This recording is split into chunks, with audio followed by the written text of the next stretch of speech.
Happy Easter. I hope you're doing well. I want to show you a quick video about Jesus' last meal that he had with his best friends before he went to the cross. And we're still looking at all kinds of clues about Easter. And so as we watch this short video, I want you to be on the lookout for clues about the meaning of Easter. Check it out.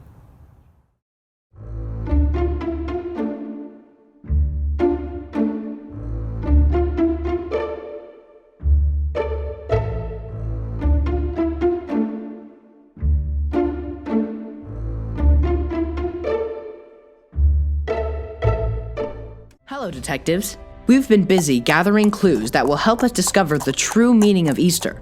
Last week, we talked about Jesus riding a donkey into Jerusalem. That was the start of what we call Holy Week, which was the last week of Jesus' life before he died and rose again. Today, we have a few more clues to help us figure out the meaning of Easter. What do you think a cup, some bread, and a table have to do with the story of Easter? Let's be detectives and dig into the Bible to figure it out. Last week, we saw what Jesus did on Sunday of Holy Week. Today, let's see what Jesus did on Thursday.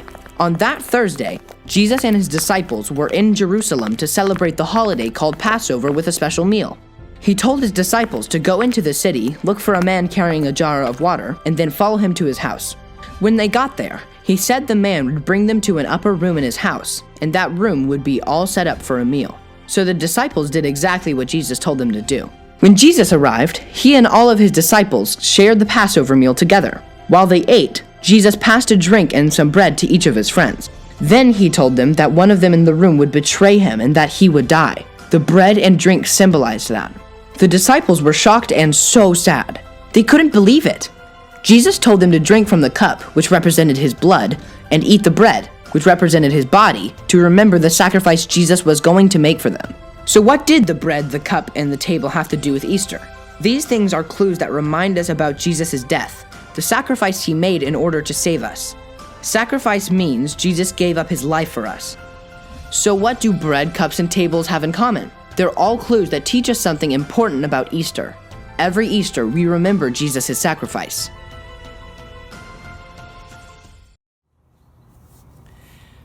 All right.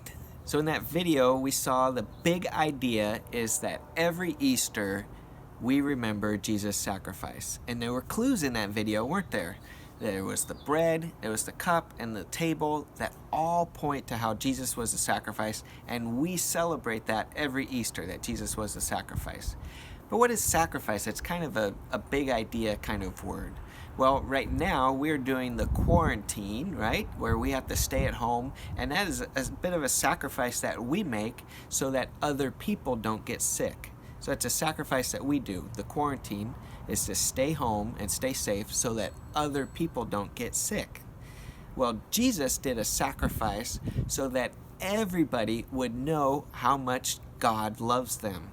So just as the bread and the cup and the table were all clues to how Jesus was the sacrifice that we celebrate every Easter, there are other clues all around us in our world today. So that meal that Jesus had with his friends, that was just a regular holiday meal that he had with them. And he took elements from that and used them as clues to point to how much God loves the whole world. So we have some clues around our house that help me remember how much God loves us. I want to show you real quick here in my backyard. I'm right by my fire pit. Take a look at it.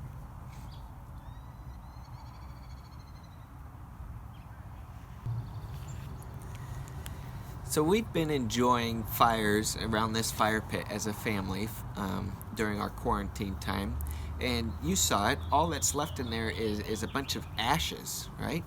But what are we burning in there? Well, we're burning logs that were once trees and got cut down, and then they got cut down to smaller sizes, and then we burned them up and we enjoyed it.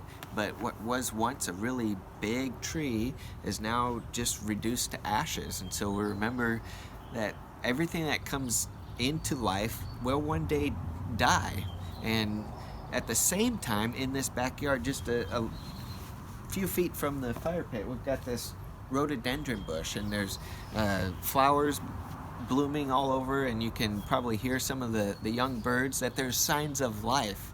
that new life comes into existence and that things can be made new again, right? This plant didn't have any blossoms on it or buds on it for many, many months over the winter, and now it's starting to show signs of new life again. That at the cross, that is a clue to us. That is God's biggest clue to us, that God loves us so much, and that God's love is bigger than death in all of its forms, right? Sometimes we experience death in our own bodies, right? When we're sick, or maybe somebody has died. That's really sad. But sometimes we experience death in our spirits or our souls, the inside part of us. Maybe you've been mean to your brother or sister, or said something to your mom or dad that you wish you hadn't have said, and then on the inside you feel that relationship just isn't right. Well, the cross is our clue that God loves us so much that he wants to repair the relationship with us. Just like we experience that kind of dying on the inside, we can be made right again. Maybe you went to your brother or sister or your mom and dad and you said, "I'm sorry, hey, will you please forgive me?" And they said, "Yeah," and you hugged it out, and now things are made right again. The cross is our way of being made right again with God.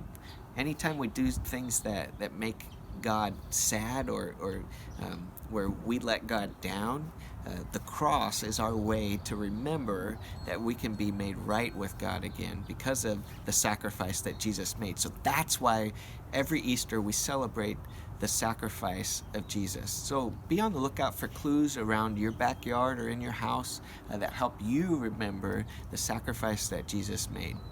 I hope that you guys have a wonderful Easter. I hope that you remember that he is risen. He is risen indeed, and that makes all the difference in the world.